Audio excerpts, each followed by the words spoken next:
So you're looking to buy a property in Portugal, perhaps you've already made a few trips to the country and you're set on a particular location.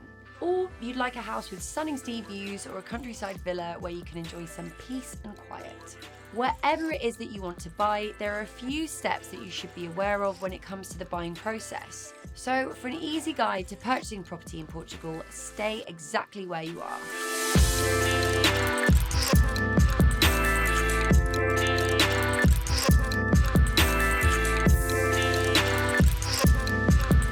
Hi there, my name is Amy and I'm a buyer's agent at Goldcrest, the independent property buying service here in Portugal. At Goldcrest, you the buyer are our primary concern, not the seller, and we will always negotiate the best possible deal for you, ensuring that you have the latest market intelligence and innovative valuation methods to make an informed decision.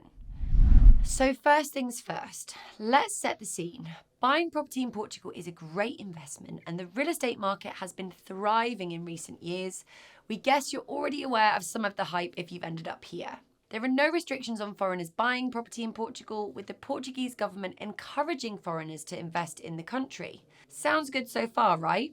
So now you know you can buy a property here. What are the hoops that you'll need to jump through to bag your dream buy? Well, before we provide you with an easy 5-step guide to buying property in Portugal, we highly recommend having an experienced lawyer on your side to assist you with the buy. They can help you with the due diligence checks and guide you through the legalities of the process. You'll also need to have an NIF number, which is a Portuguese identification number, and you should definitely consider setting up a Portuguese bank account to help things be easier. So without further ado, guys, let's crack on.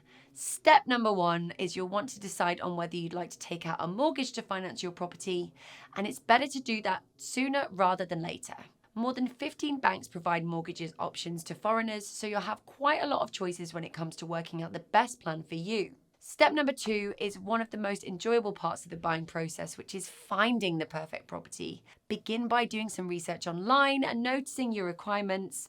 If you're moving with a family, perhaps consider proximity to schools, for example. Are the shops close by, restaurants, parks, beaches?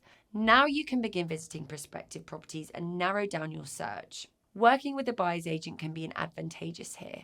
They'll have access to properties that you won't be able to find elsewhere. Step number 3 is negotiation. This can be tricky as you'll want to show you're really interested in some cases, while for others it can be better to play it as cool as they can use this against you. Play it by ear. Also, having a professional by your side can help you to get the best deal possible. After you've come to an agreement, you can sign a reservation. This basically means to show your interest in the property and ensure that the property is taken off the market before you come to your final decision. Step number 4. Now it's time to make the down payment when you and the seller are both in agreement with the price. This is usually around 10 to 25% of the property value, and you'll need to sign the promissory contract at the same time. The promissory contract should be drawn up by a lawyer who will ensure that everything is in order to provide you with all the info about what needs to be paid and when. This contract is legally regulated by the Portuguese Civil Code and establishes the main terms and conditions of the contract. This contract needs to be signed in front of a notary by you and the seller. And finally, step number 5, the end is in sight, guys, the final hurdle. When the promissory contract has been signed, you're on the final straight. You'll then need to sign the escritura. This, the final deed, will need to be signed by you and the seller again in front of a notary, as with the promissory contract. You'll then be the legal owner of your property. So that's all we've got signed for today, guys. We hope you now have a clear roadmap in your head of the buying process in Portugal.